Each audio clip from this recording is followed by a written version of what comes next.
Swayam Prabha, free DTH channel for education.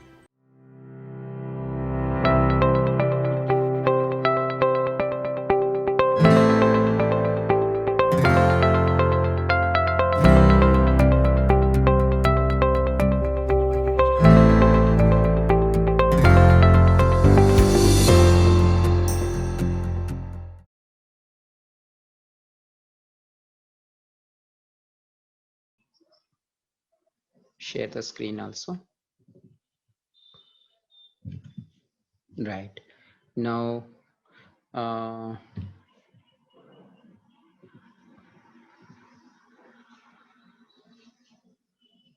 so if you happen to go through the medical imaging course space, you would see I have put there a warm-up assignment for you guys. And also one tutorial on MATLAB image processing. There are again, if you go through the just if you search in the net, there are quite a lot, but just I picked one, but feel free to explore other things also. I'm particularly saying this for those who are just starting to use MATLAB. For those who are already doing, like those who did the computer vision course or machine learning in image processing course earlier, or any other course that required using MATLAB, probably you are already proficient. Anyway, all the final year guys, and I think have done this DSP lab also, right? Final year students have done it, and also few right now third year students also, I think they did it. So for them, it's not a mandatory. Again, this warm-up assignment, I'm not going to make it compulsory. I'm not going to evaluate and include the marks for you people. But at the same time, for those of you who would like to, who are starting afresh, okay, I know some students are taking this course particularly because they would like to learn image processing part more than anything else. So for them, I would strongly recommend you do this warm-up assignment and submit it as well. Okay, so that what would happen is, although we are not going to put the marks for it, what we will do is I would request my TS to go through it, and if required, you could have a one-on-one online meeting as well, where you could get your doubts clarified. They will also go through your answers and will suggest you. Okay, this yeah, as I repeat, for the final year students, most of them it might not be required, but if you would like to just make sure you're doing it in the right way, you are encouraged to do this. Okay, so take it, you look at it as an opportunity where I would ask some of them to go through it, and then they will give you feedback. Okay, it's better you iron out any of the hiccups that you are going to have in the programming in the very beginning itself. So that's the very purpose of this. And I think those who had did DSP lab, we were using the same warm-up assignment there also for MATLAB. So that, yeah, you could just skim through it. It's not for the rest. What I would suggest is you could just skim through it. If you do not know it, just Google it or discuss with your friends. And if you don't see any need to submit and let TS or myself look into it, that's absolutely fine. Okay, but this I would strongly recommend for MTech students, and also maybe yeah, third year also. I don't know individually to what extent you have done the programming. If you are not already comfortable with MATLAB programming, please do submit this. Okay, so for example, like I gave 2 more weeks from now onwards for this. You please submit it. As I said, our TS or myself will go through it, and if you have any questions, let's have one separate session. Not everybody has to attend that. Then we could see one by one, yeah, one-on-one we could see and get those doubts clarified. Is that fine?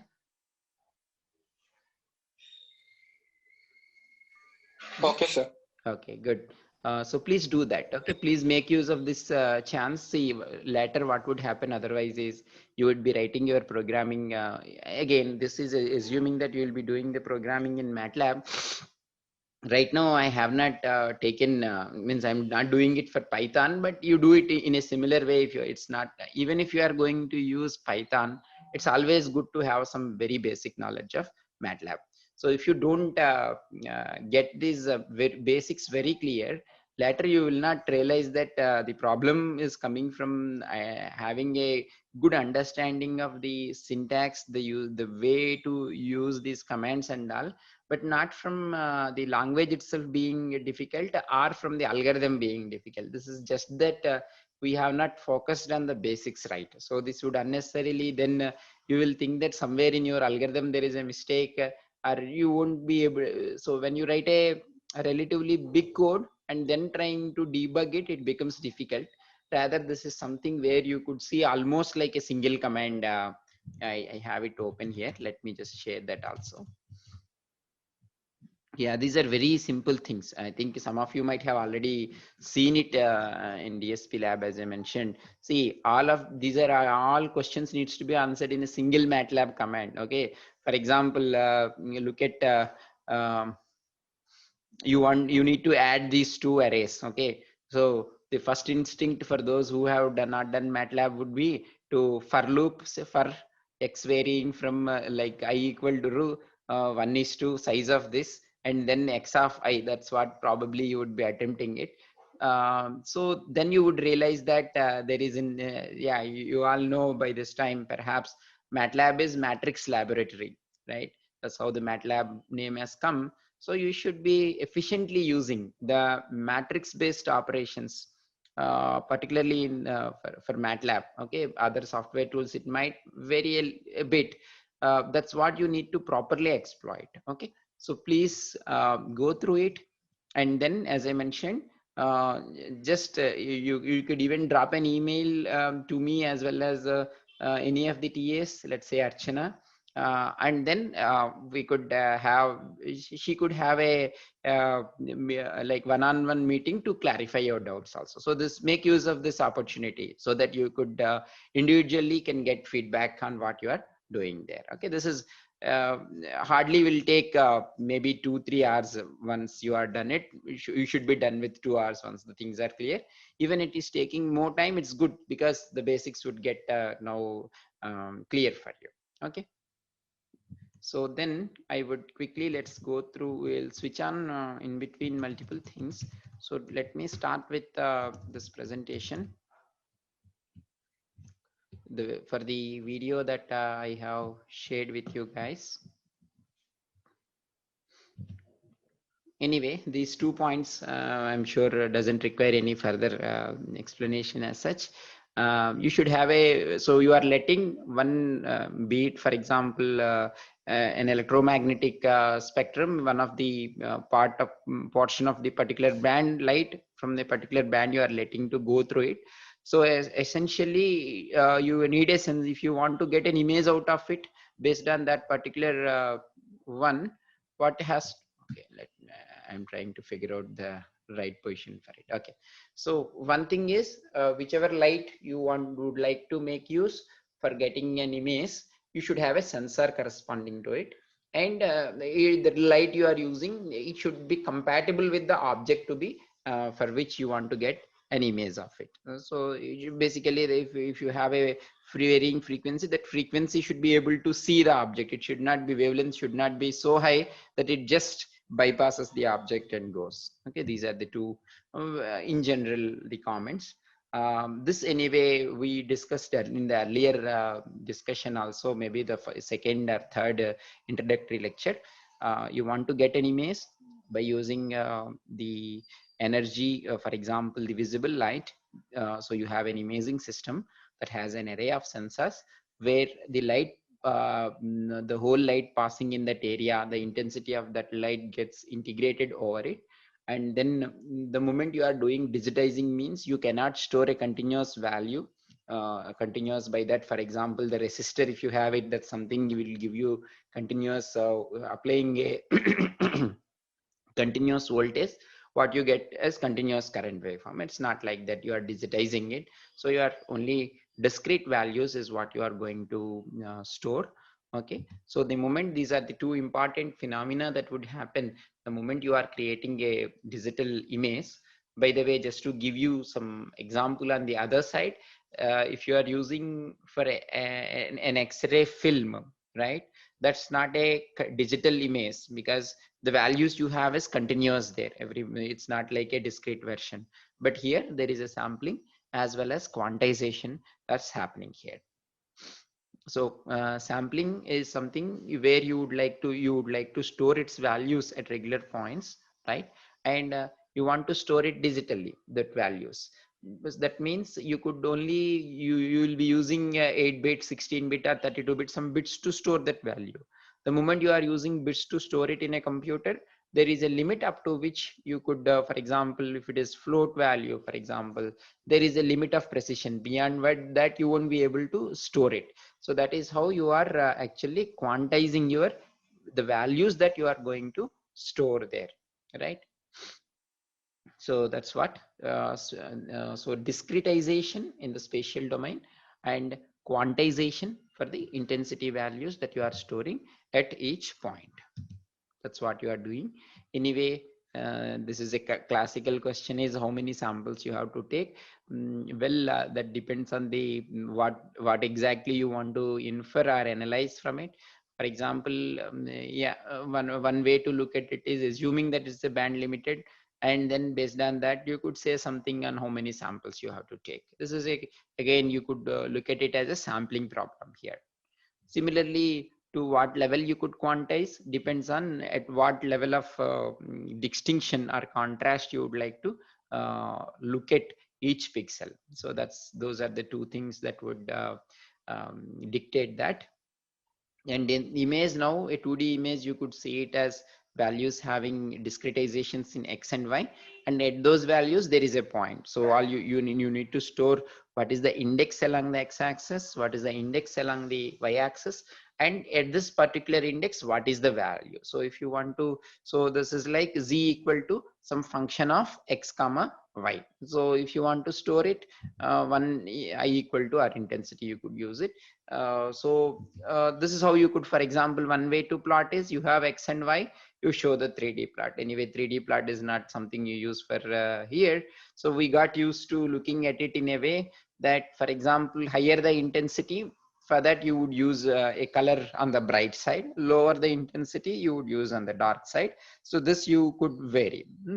So one common way of storing it is, for example, if you are using a double for storing your intensity values, you could then normalize it in between 0 and 1. See, this has nothing to, what are the values that we would use for storing has nothing to do with actual intensity values that you are getting while integrating over the unit length there. Hope that point is clear. So it's not like when you integrate here, it's not like you would be getting 255 there. Okay, that's more, you look into the properties of light. Okay, then light falling on the sensor, that whole integration of the light would be, I don't exactly remember, maybe lumens or whatever it is, I don't know. Yeah, I don't remember right now, but that would be a completely different thing. But then relatively, if you are using an 8-bit integer, you could have them, you distinct them how far they are. Okay, these are the relative magnitudes.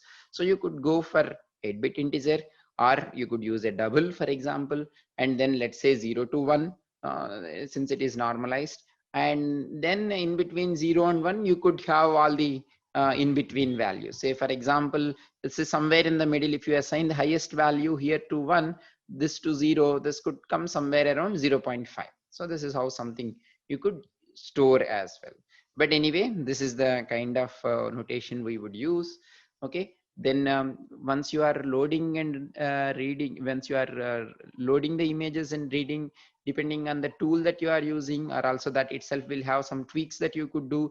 Sometimes you would see this, instead of this being X, this could be X. Okay, this could be Y, or your X could start from here to here in the image data, or it could go in the other directions as well. Okay, this could be your X upward rather than being downward. So you just be conscious of how it is interpreted there, so that when you are doing any modifications to the image, or you want to do it, that you would be clear.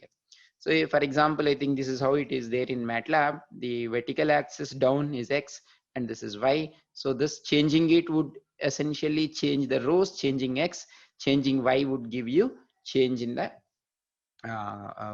columns. Okay, that's what it would happen here. Right.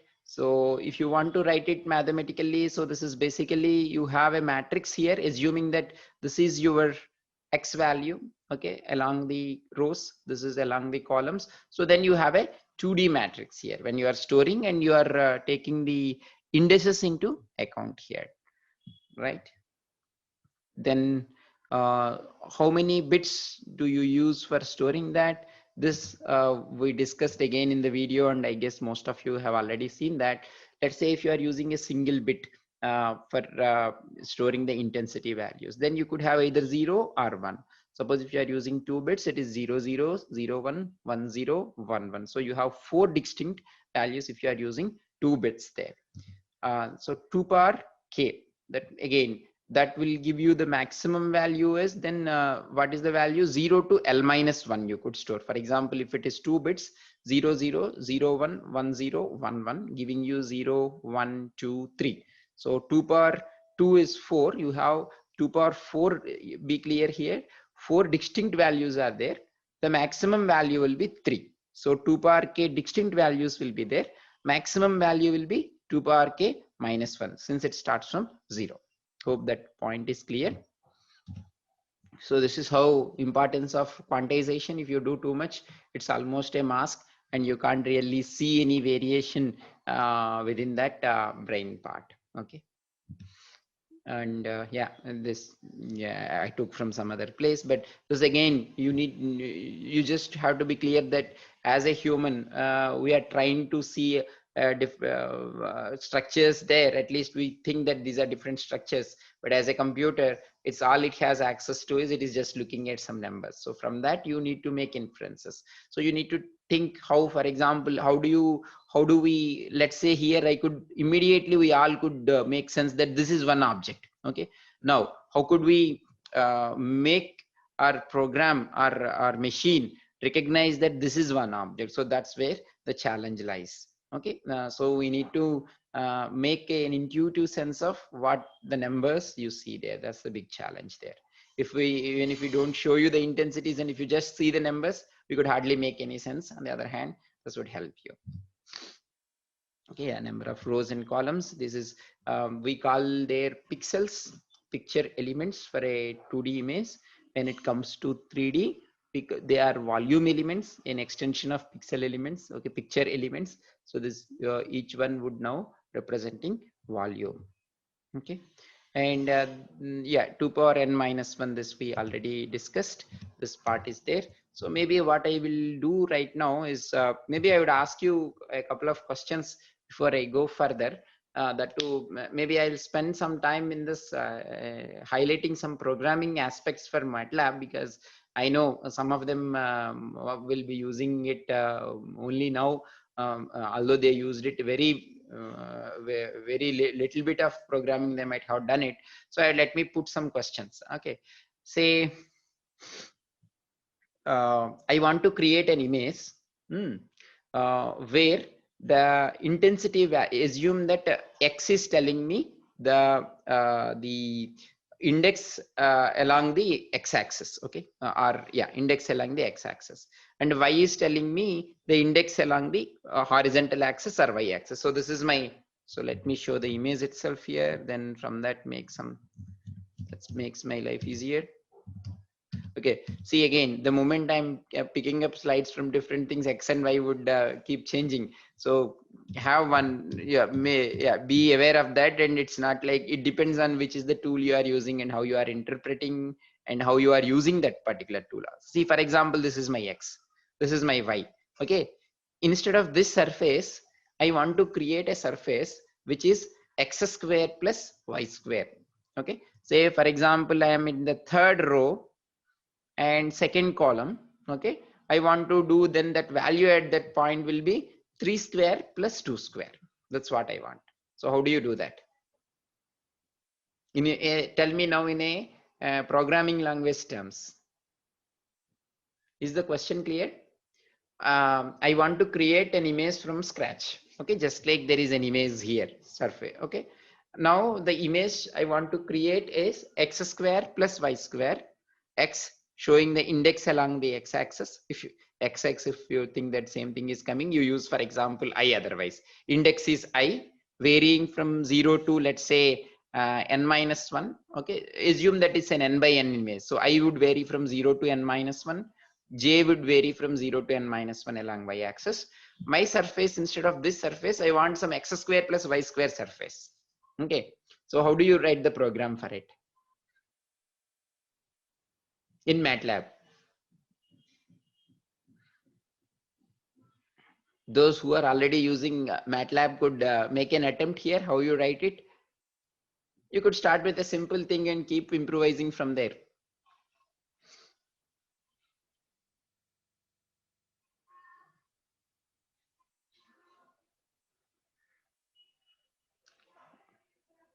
Or let's start with what is the brute force way of doing this.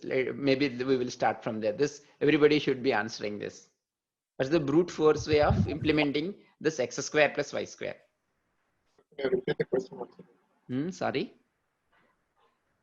Can you explain the question once again? Yeah. See, I want to see there is one image here, right? In the same way, I want to create an image. Okay.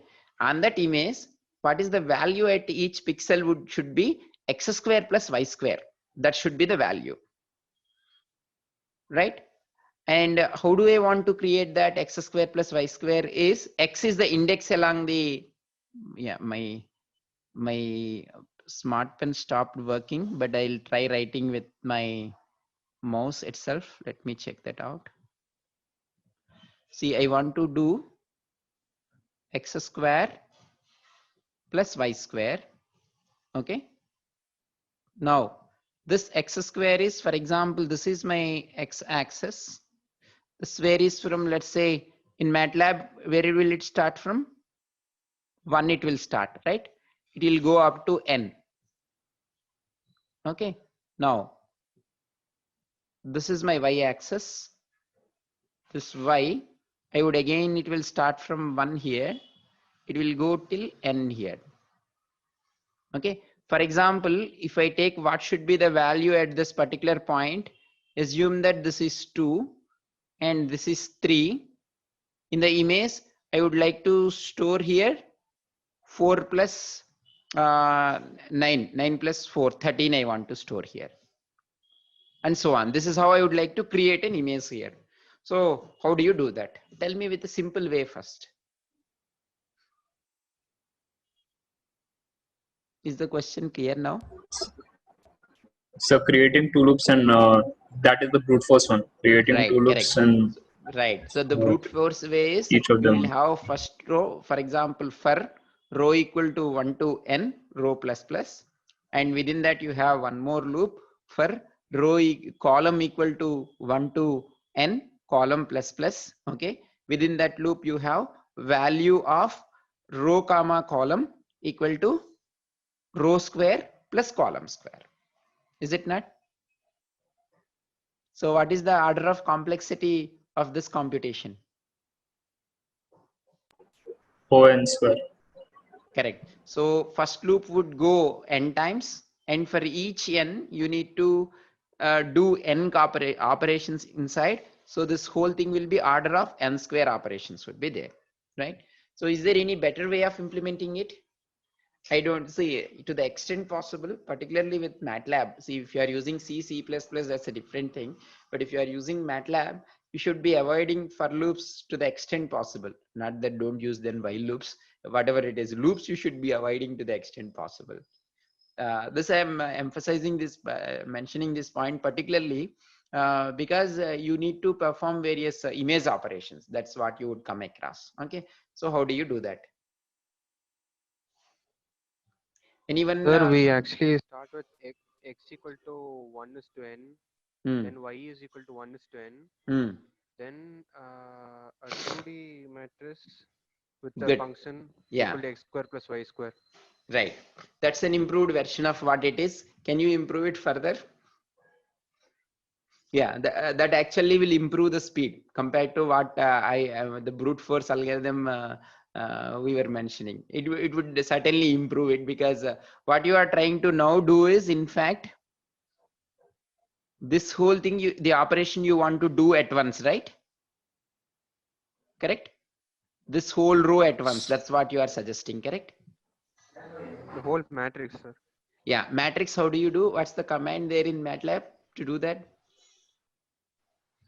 So first we initialize two arrays. For x, we vary it from 1 is to n. Y also from 1 is to n. Okay. Then I think like f of x comma y equal to x square plus y square. I think. Yeah. Maybe you are coming close to that. Anyone knows any command right away to do that? To deal with such things?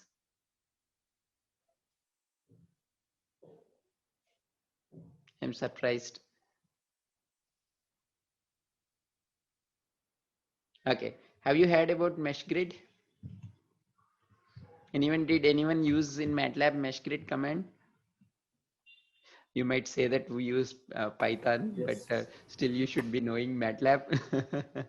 Yeah. See, there is something called as mesh grid. Okay. So this is what I would like you, for example, anyway, you would be, if you are doing some basic programming in MATLAB, this also you should be comfortable. Like for example, x equal to 1 is to n. Okay. Y equal to 1 is to n. You then create mesh grid of x comma y. So it would essentially, yeah, it's I think something that one of you are telling, Muhammad is telling earlier, close to that. So essentially this would create automatically these matrices. So he's mentioning to create the matrices by himself, that's also is fine.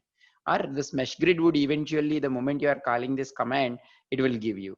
Then all you have to do is x dot power square. So if it is not, for those of you who are going to start using MATLAB afresh, when you have this dot star or dot power, okay, dot divided by, it does it at a matrix level, point by point. Okay, otherwise if you give x star y, that means it will do matrix multiplication. For example, you have two images, you want to multiply the elements that are corresponding elements in both and create another image. Okay, then what you do is x dot star y, otherwise it will do matrix multiplication. So be clear with that. Okay, x dot square plus y dot square.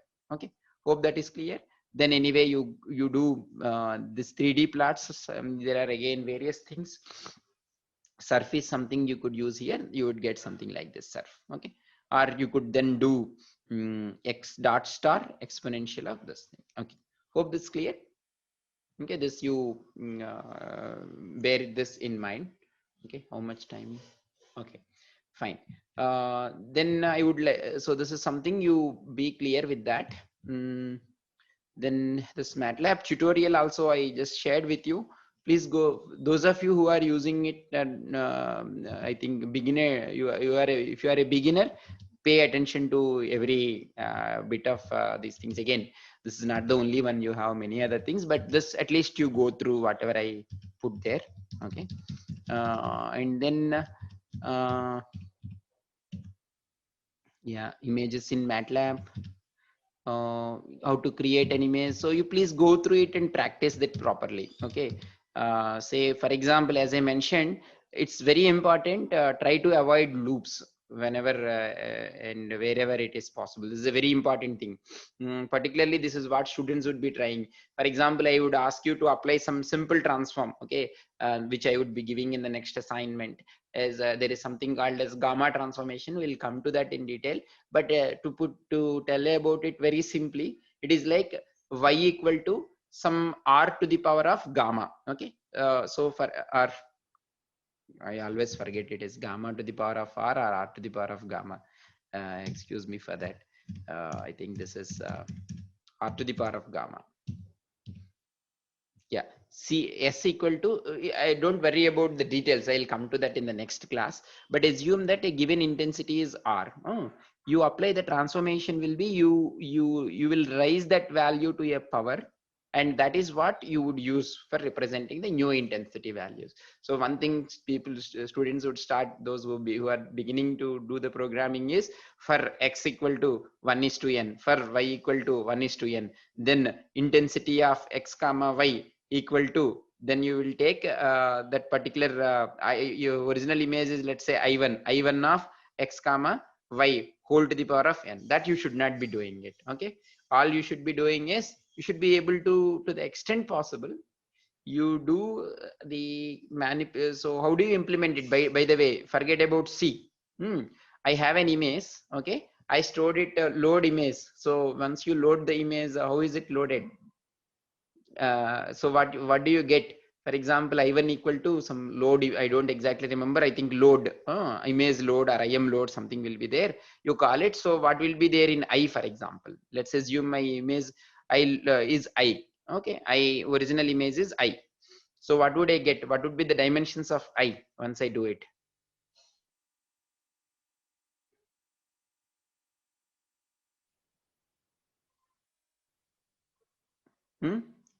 I know most of you know the answer.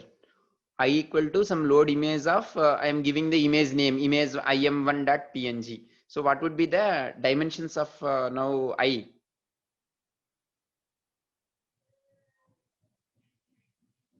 Hello? I'm sure most of you know it.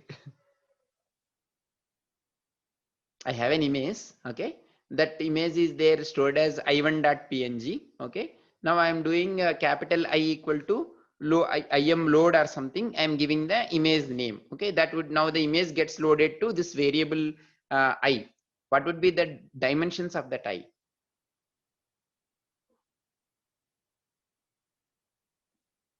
Am I audible? Resolution of that image. Resolution? No, resolution. Let's not use the word resolution. It has multiple meanings. Size of the image. Okay, let's call it as size, right? Yes, sir. So, what is If it in? Yeah, is it 360 into 640 pixel like that? Right, correct. So, for example, if your image is 256 by 256, so what is now I now? I is a. Is it an array? 256 by 256 matrix. Right, it's a matrix. Matrix. A 2D matrix, correct? It's a 2D matrix of size Yes, sir. 256 by 256. Okay, now assume that this is the operation I asked you to do, for example. Okay, at each pixel, I want that intensity power to be raised by, let's say, 0.4. How do you perform it now in MATLAB? Is the question clear? I want a new image where the old image is having, for example, an intensity R. In that place, I want R to the power of 0.4. How do you do that? So that I dot power of 0.4. Right, that's it. So what I would do here, for example, let me call the new image as I2. Okay, so I2 will be simply equal to, if my original, the image that I loaded is I1. Okay, I1. Now the power I have to take is dot element wise power. You want to raise it to the power of, let's say, 0.4. This is a simple one line command. Okay, this is all you have to do it. Don't do for row, for column, do loops and all. Okay, hope this is clear to everyone. Any doubt here? And then you would be saving it, of course. Can you directly save it? IM save, will that work? Can I now say IM save? You give it. Okay, sorry for the scribbling going so bad. I'm trying with this thing. Okay, IM save.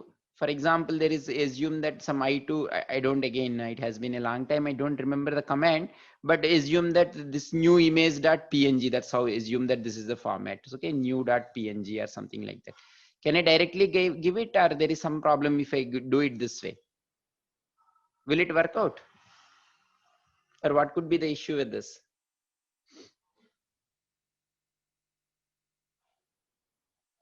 Did anyone see any problem with this way of storing that image? We have to convert it back to 8-bit form and then Right. save it.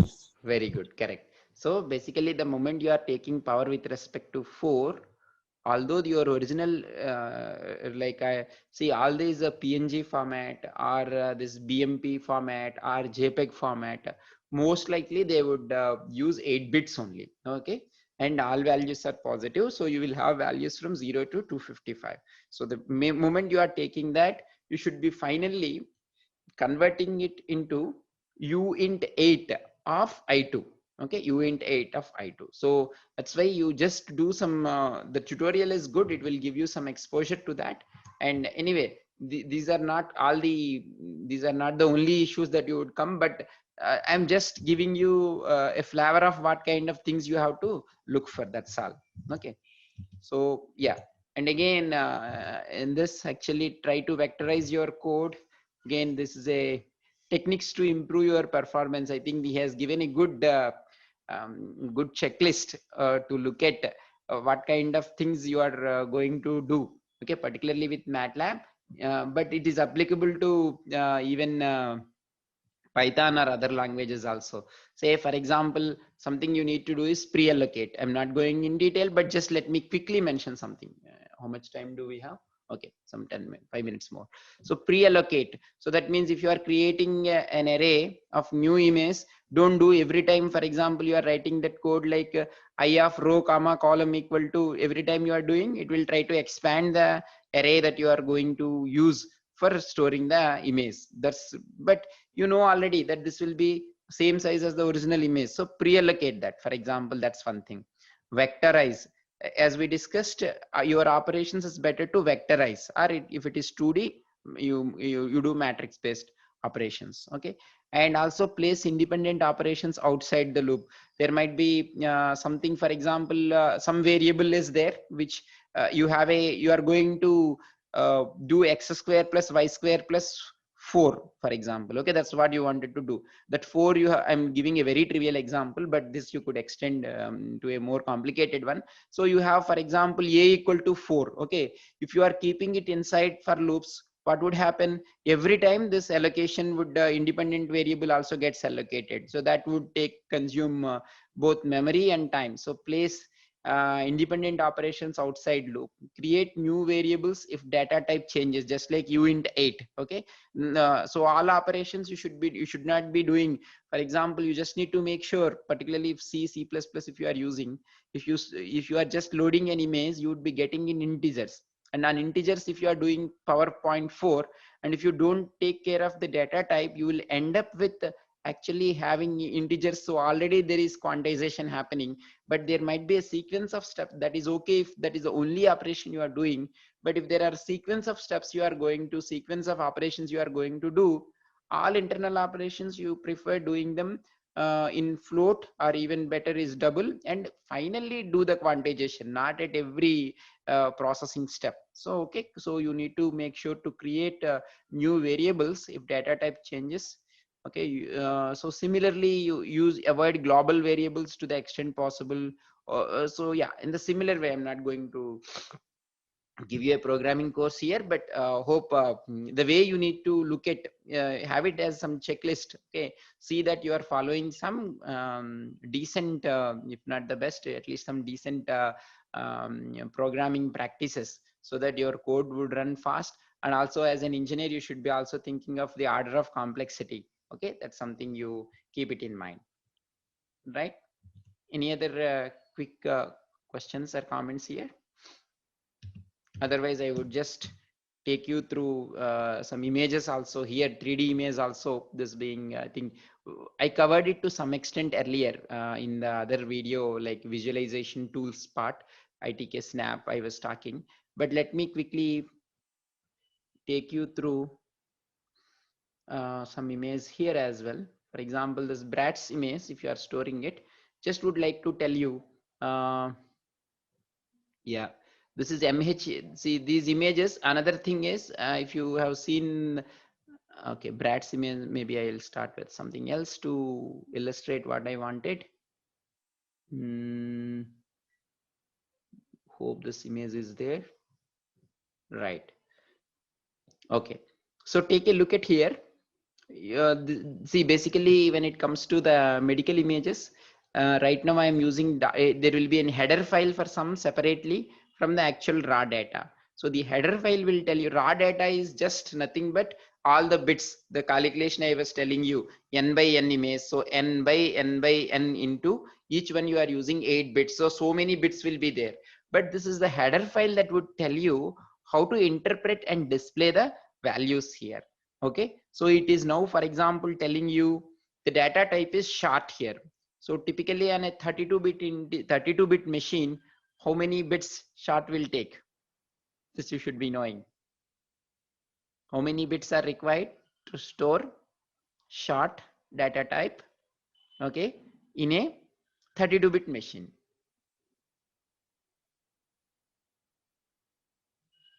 Integer, otherwise you may be comfortable with integer. How many bits are required to store an integer?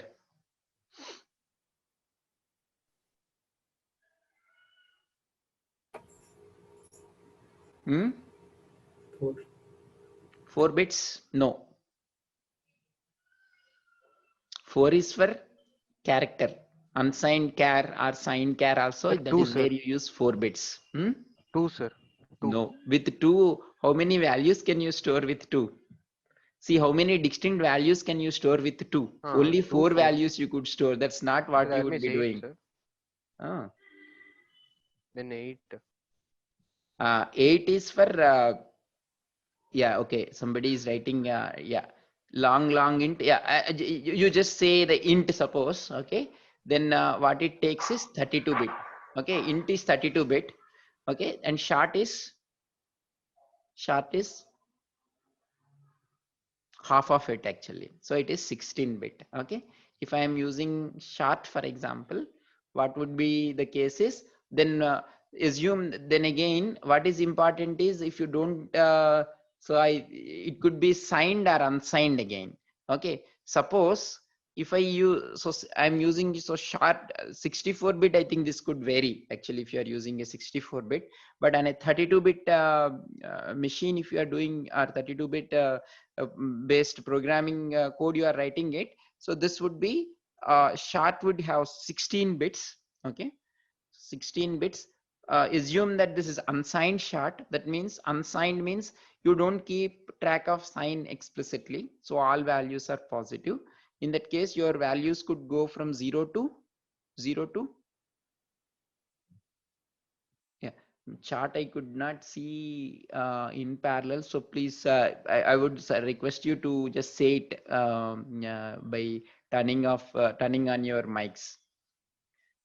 Yeah, chart would go from 0 to 2 power 16 minus 1. right, 2 power 16 minus 1, correct. Okay, so that's how it is. So then this is something, this will tell you now. And what are the dimensions you have here? 512 by 512 by 110. That means in the x and y, each 2D slice is having 512 by 512, and you have 110 such slices. And then pay attention here to voxel spacing. For example, there is a voxel spacing of 0.58 and so on. Okay, or consider 0.59 mm in the x direction, 0.59 mm in the y direction, and the next slice dimension is 1.5. So if you take one voxel, the volume of it would be 0.58 times 0.58 times 1.5 mm. This is very important to make a note of these things, because the volumes, the interpolation is not same in all the x, y, and z directions. Okay, unlike in other applications. That's why I was telling the spacing, you will not normally bother about this voxel space, pixel spacing, because anyway x and y, it is quite common that you have a similar resolution in x and y. But when it comes to the z direction, you use a different spacing there, depending on the application and other things. So suppose if you are registering two images, okay, you never do any of these operations, particularly maybe pixel wise or voxel wise operations. If you are doing, then you don't have to worry about the spacing. But assume that you are trying to register, that means find a mapping between two images. Okay, you do everything in the physical spatial domain, not in the pixel domain. This is a very important statement. You will not do your registration or any of the other operations, except if it is a pixel wise operation, and you will not do it in the voxel domain, but you will do in the spatial domain. That means each of those values you would be multiplying it, and then you have it in the physical space. Okay, it is like otherwise if you are interpolating the value with different slices, okay, something you are calculating it, unless you take that, the sampling is entirely different, so that will cause you a lot of problems. Okay, sampling, so that's something you need to pay attention to, right? And then there is anyway a little endian, for example, again the way it is, for example, to a simple case, assume that you are using just 2 bits, okay, 0001 1011. So how to read it in the when the raw image is there, there is little Indian or big Indian. There are ways how you would read the raw binary data. So that's something this is telling you. Then any idea about RAI, what exactly this orientation could mean? Anyone can make any guess by looking here? What could perhaps this RAI could mean? Orientation.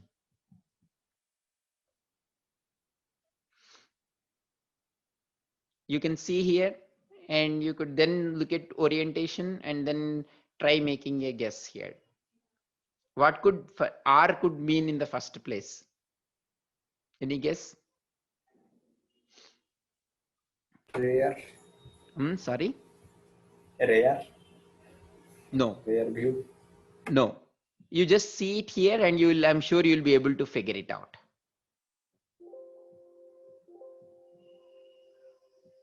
You see this image here, I'm sure you'll be able to figure it out. You already see here RLAPSI. Right, left. Very good. Right, left. A means? Anterior and posterior. Very good. I means? Inferior, superior.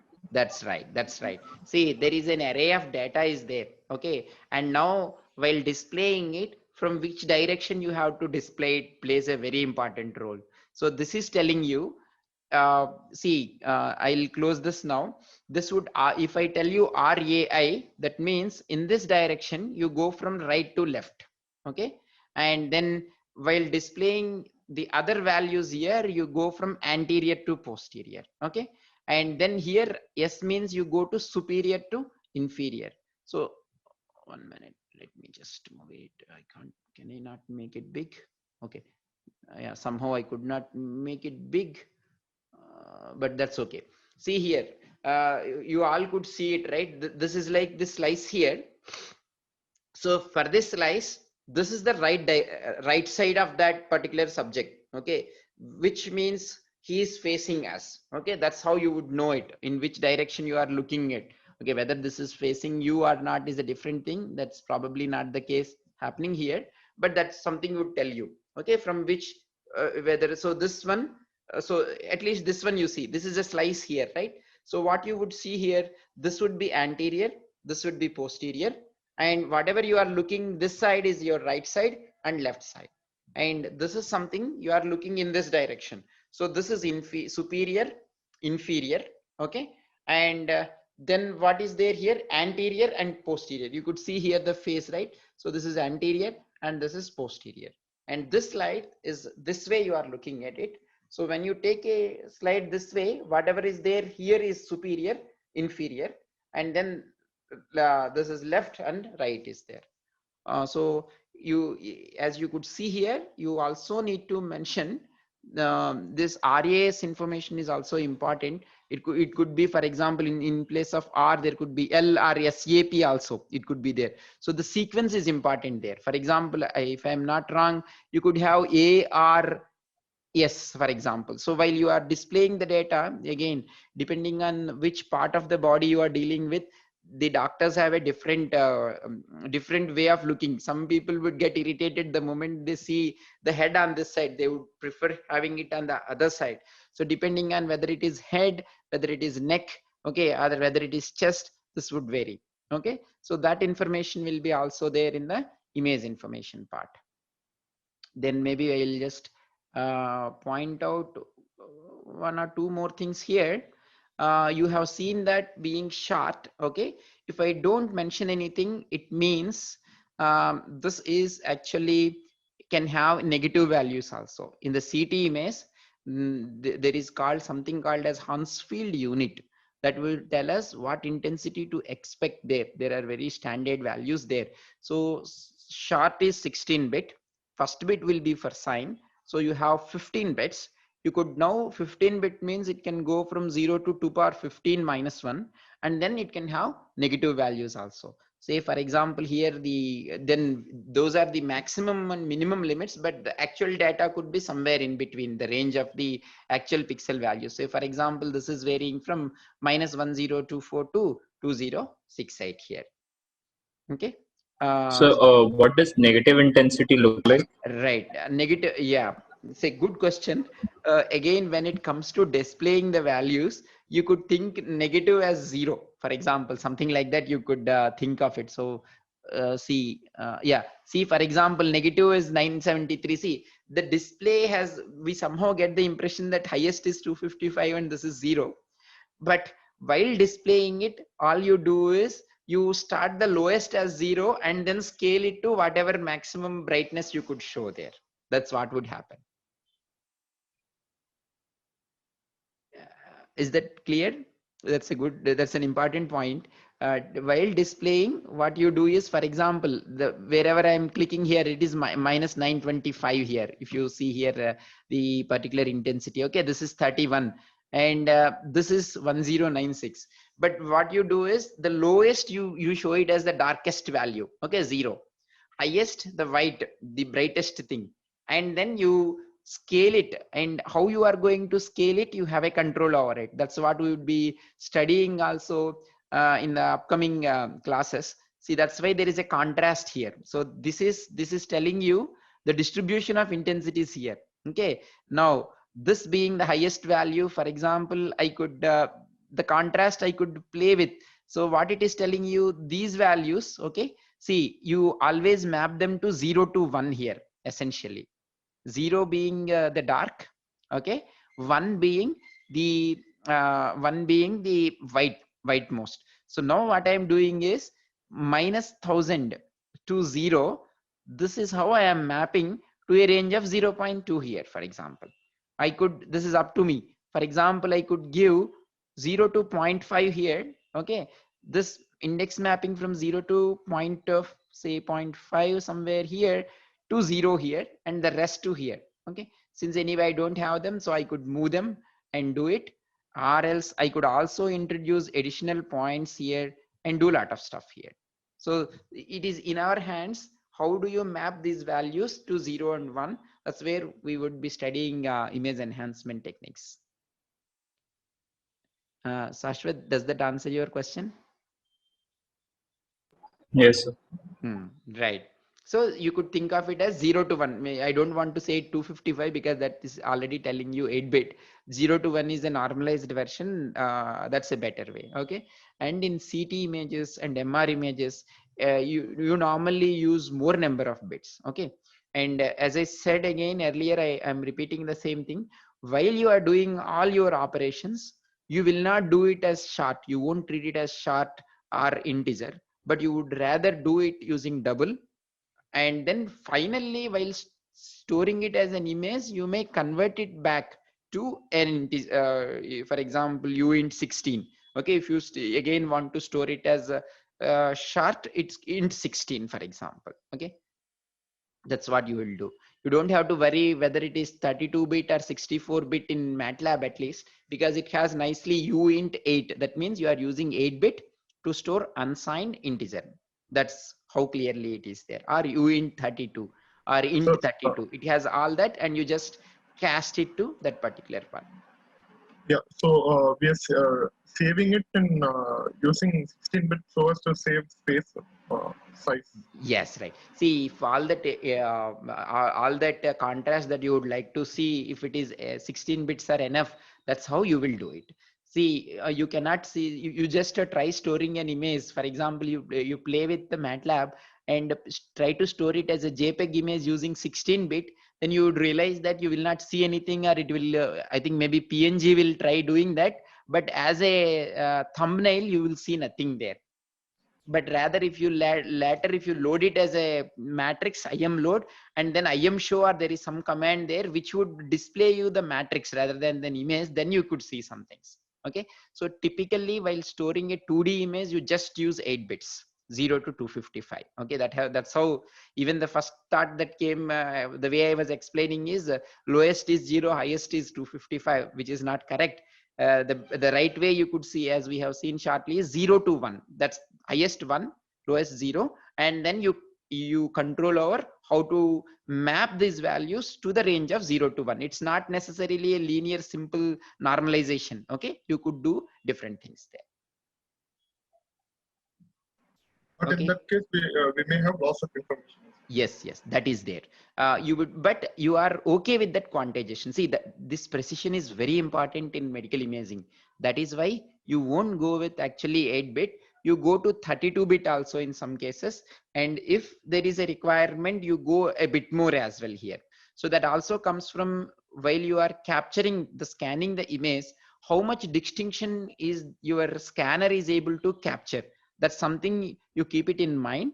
And you would make sure that at any given point of time, the data type you are using should be more than that, but not less than that. So that you will not lose any information. See, the constraint would come from the scanner itself on how much. That's where I could use resolution in terms of intensities. So what is the resolution that you have in terms of intensities while you are capturing the image? That's the least thing that you should always maintain. So this is not dictated by fact that you want to just keep your image small, but rather if you, all that distinctions that you are getting, your resolution is not more than, let's say, 500 values. Okay, then there is it is good enough if you use a 16-bit value.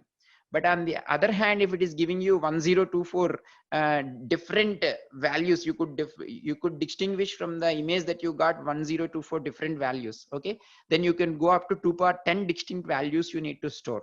That means 10 means you then go, the nearest one is short, then you go for short 16-bit integer. That's how you would figure out what is the data type to be used. Aravind, is that answering the question? Yes, yes. Right, good. Any other quick question? I think maybe some of you would be having a class. So please, those who have a class could please switch on there. So any other quick questions? If some of you have it, we'll try.